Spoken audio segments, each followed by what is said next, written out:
Okay, I just ended up recording the whole thing without recording it. So we're doing this again. Oh, God.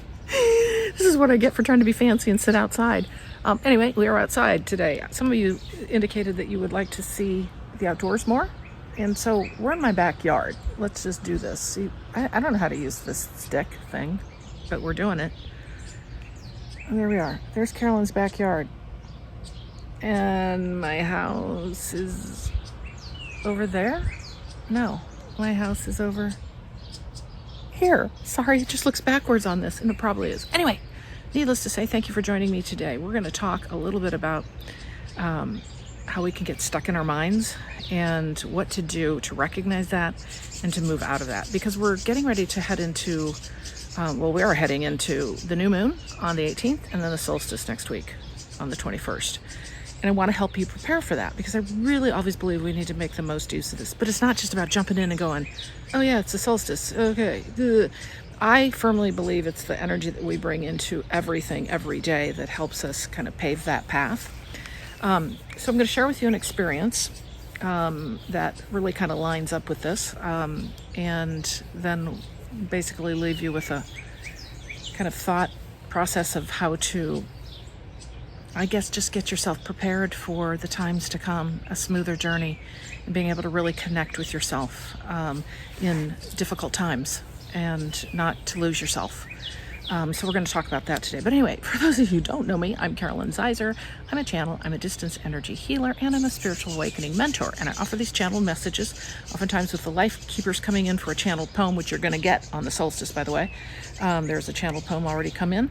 And they bring through information during my conversations with you, which often are also as well channeled. Today we're going to talk about one of my experiences and help you take away hopefully something from that. Like I say, take what resonates, toss the rest aside. Hopefully you'll take a nugget or two away from this video. So thank you so much for joining me. Also, you can check out below in the description box, there is a link that takes you to a video on how to create flow in your body for health and wellness. And then it takes you over to my email list where every week on a Friday, you get a channeled message for the week coming up, something supportive for your journey. And that's what I use my email list for. I'm not going to use it for promotional purposes, all of that. All my links are in it if you're interested in working with me or connecting with me. Okay, so with that today, I'm going to share with you, many of you know, I've shared in my videos, we've been going through, June's been a breakdown time, right? It's been a breakdown time, and that's across the board with anything. It's breaking down the things that don't serve us, things that can't go forward with us, into these new times of creative expansion, which is what this year is. And as we reach this solstice platform, okay, of launching off again, we'll talk more about that later. June is as I had brought through for the June energy update, it's a breakdown. It's a breaking down. And oh my God, is it a breakdown? I just got done saying June sure has been a, excuse me, bitch. Oh my God. Anyway, needless to say, I'm going to share my experiences with you, so hopefully you can take something away from it too. And I hope you are maneuvering through this time smoothly. Although I will say I know most of us are dealing with shift and change of some kind. So many of you know about my cat, that I've been dealing with a 4 or 5 month situation. I haven't gotten into a lot of detail. Thought it was IBS. It turns out it's very likely lymphoma, because that can look like IBS. And anyway, so that's cancer. And so 4 or 5 months I've been a caregiver for him, and it's just him and me. It's been kind of 24/7. 80% of the time he acts normal, and then the other 20% is it's coming up out both ends very badly and very sick, and it's gotten worse. So on Sunday I had to be out of town for a required event. It's the first time I've been out of town for 4 months. I've been trapped in my house, caregiving, and I wouldn't have done it or do it differently, because I love him so much, and it's just been him and me since 2016. But as I was going to the event, all of a sudden I felt this weight lift off me, and I'm like, oh wow, I've been covered under a gray blanket in my house. I mean, this is just the heaviness of being a caregiver, whether it's with a pet or a person, which I've also had the experience of a person. So it was really interesting. I was starting to feel very similar to how I had felt at that time when I was caregiving for my significant other at the time. Anyway, which launched me in my dark night of the soul, the whole bit, right? So anyway, I've got this situation going on. And I came home and my pet sitter said to me, oh, wow, he doesn't look like the cat I knew. And then she said, I don't think he deserves this kind of life. And I went, I mean, it's just like, you know how things just hit you? Like, okay. So anyway, Monday morning, I wake up and I've been in my head a whole lot. I've been in my head a whole lot. Well, we're going to talk about that because this is the part I'm going to let you take away and hopefully be able to use for yourself. But it does tie to this story. So Monday morning, I woke up and I just felt this like heaviness, like, when do I decide? What do I do? And I woke up, he seemed fine, and then all of a sudden it all happened. And I won't go into the detail, all of the illness and everything again, which usually happens in the morning, and the dear guy. So I just was like devastated. So I got up and I thought, I'm going to take a walk, which I never do. It was 7 a.m. Decided to take a walk, and I just said, I just need a sign. I need help. I need to know. I need to know. Because I was thinking, it's time. But I still couldn't decide. And so I asked for a sign. As I was walking through our park that's right next door to me, it's a beautiful park. I'm not that familiar with it, particularly in the morning.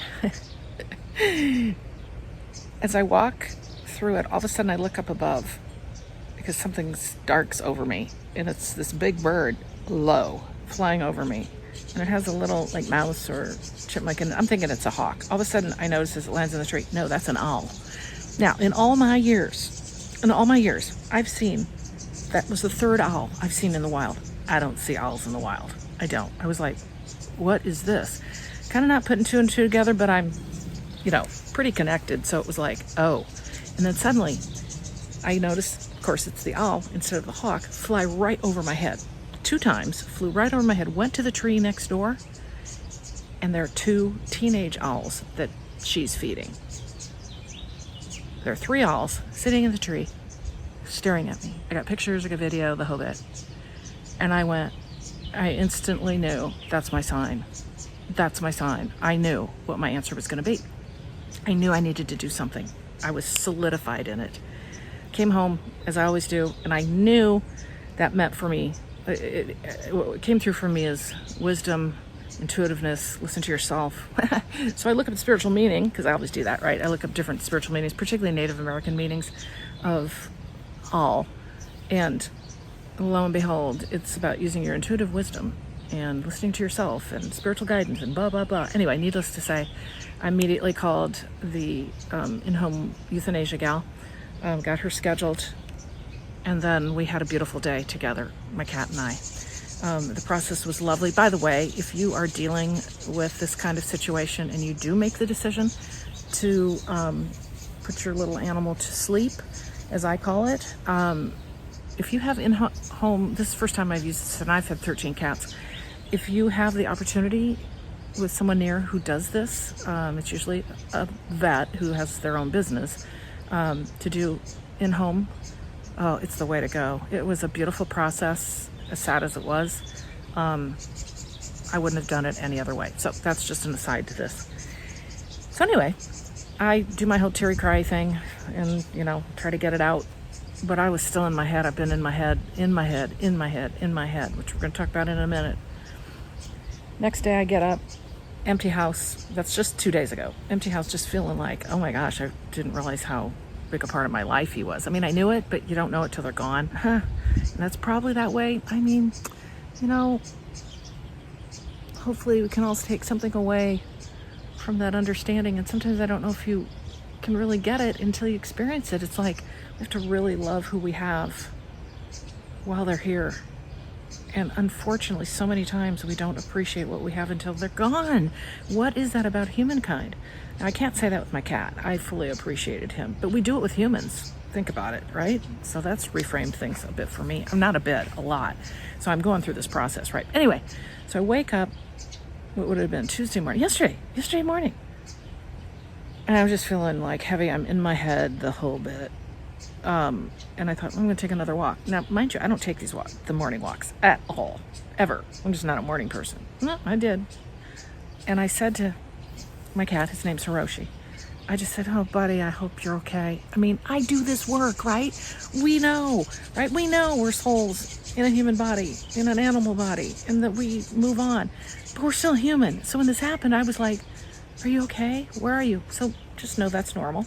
And I'm like, I just need a sign. I need a sign. And I kind of just let that go. I didn't think more about it. I mean, because I'm kind of one of those where a thought comes in and it's gone the next second, or I say something and it's gone the next second. I'm super in the now moment, right? However, so I take my walk, same walk, come back around probably half hour later.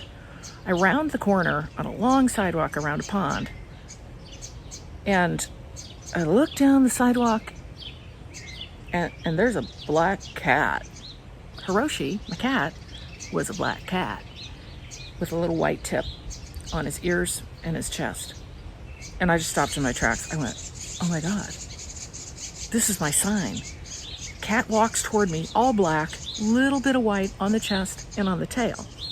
Just all over and around me. And I was just like, I mean, I wanted to just burst out crying. I was like, oh my God. Now, mind you, here's the other thing. We have a law in our city.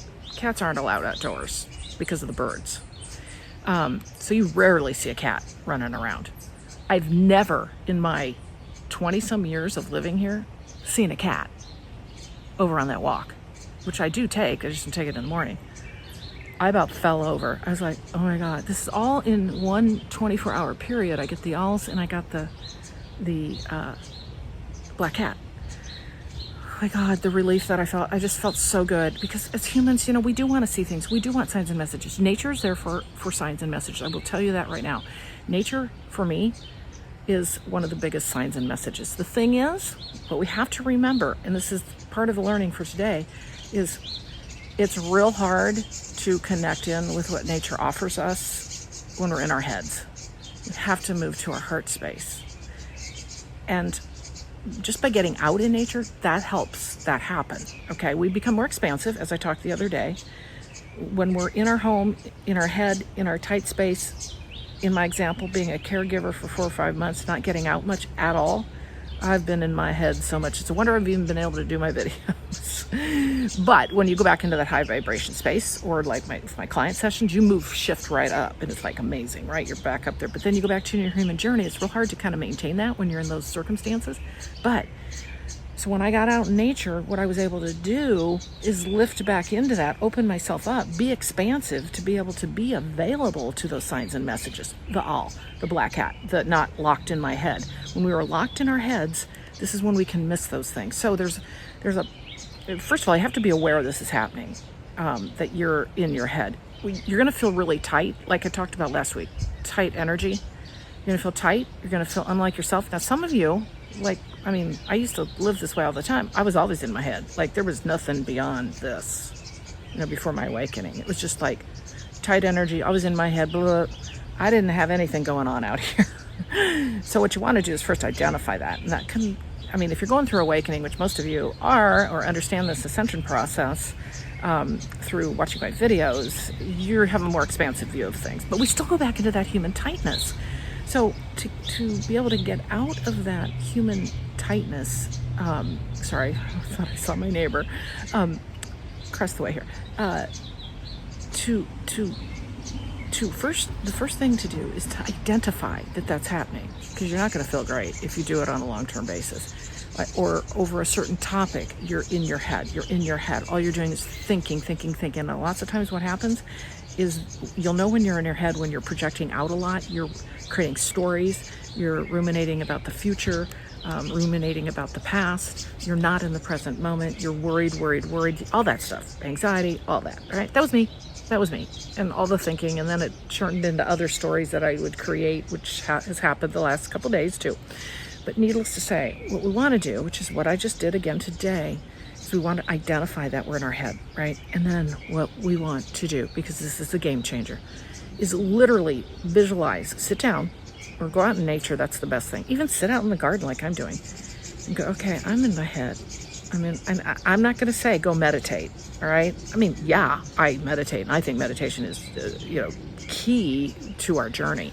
But I don't think it works real well when we're in our head. I think we have to get out of our head first and to be able to open up. So get out in nature, go sit in your garden, go take a walk, go to a park, whatever it is. Open up, know you're in your head, and then I would actually sit down somewhere, take some time, and take that thought, the things that are in your head, okay, and literally take them and move them into your heart.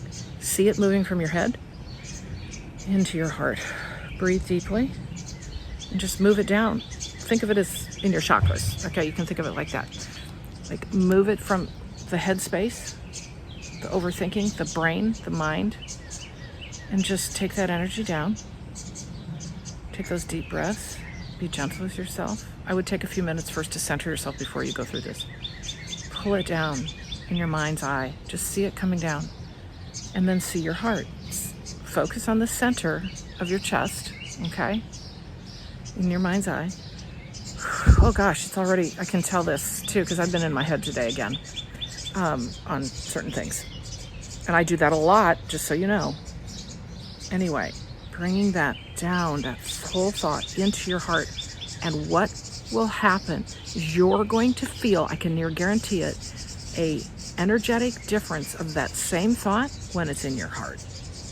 It changes it, it softens it, it breaks it apart. Our mind will harden these things and cause this, oh, they just said a circular pattern. Well, yeah, that's that monkey mind, right? The heart doesn't allow that. The heart sees it with love. The heart will comfort it and love it and help you see it differently. But here's the key is I quickly go back into my head. So this has to be a practice process of like, and I'm not good at this yet, by the way. I'm just sharing what I know works. I just need to do it more. And you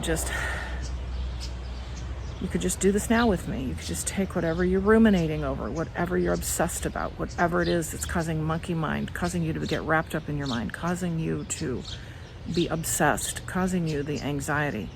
Because we all have these things every now and then. Breathe. Take that thought and just hold on to it and watch it float down and let the heart open up and take it in. And then feel it. Keep centering on your chest, on your heart. Feel how it shifts and changes in energy. You might be able to transmute that out of your heart, but love that thought. Give it some love. That whole process needs love. You need love. Bring it into your heart space and get out of your head. So I'm just leaving you with that little tip. We could go through a whole meditation. Maybe I should do one of those sometime. But it is literally a visualization process of that thought form moving into your heart, and it will help dissipate it. It will help dissolve it. It will help break it up. So with that, I've used that. I actually need to go use it now again. In the rumination process that we all go through of all these things that we go through on our daily journey. That is a tip to keep in your back pocket. Remember, we create a toolkit in this journey.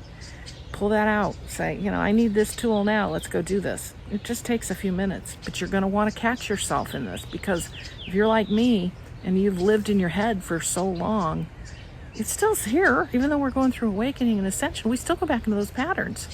And what happens then is when we're in our head, we create all these stories. We awfulize everything, or we can, which I did this morning. I was in the worst space possible. Had nothing to do with my cat, but the whole cat situation with his passing opened up all of this. We know how one thing leads to another. So what I say to you, use that as in your toolkit. Get that out of your head. I already feel better by just doing this short little video with you. And I need to do it more, okay? Put it in your toolkit, but just remember, don't let it get rusty. Bring it out and use it. So that's what I have for you today. I hope it's helpful. I hope you like the outdoors. Let's just do this again. Here's where we are. See, this is backwards. That's my neighbor. This is backwards, actually. And that's me? That's my place. But this is all my backyard garden, which some of you have seen before, but it's not in full bloom. I will do a video out here when it's in full bloom, which will be in July. It should be absolutely stunning. So anyway, needless to say, check out purplerainhealing.com for all of my services. I would love to work with you on either channeled messages, one-on-one mentoring where I assist you with your life journey, your ascension journey, and your awakening journey, giving you practical advice, channeled advice for your way forward, and an understanding of the spiritual meaning behind what you're going through in your current incarnation. So we do past, present, future, all of that. I also offer distance energy healing as well as channeled messages. So I hope you have enjoyed this video today. Again, I will catch up with you probably in another few days, just before around the new moon and around the solstice. So exciting times. Take this little tip that I've given you today get yourself out of your head on whatever it is to help you get ready for the new moon and solstice. Just kind of clean yourself up, right? Clean yourself up, kind of a purity kind of thing, okay? We'll talk to you later. Thanks for joining me.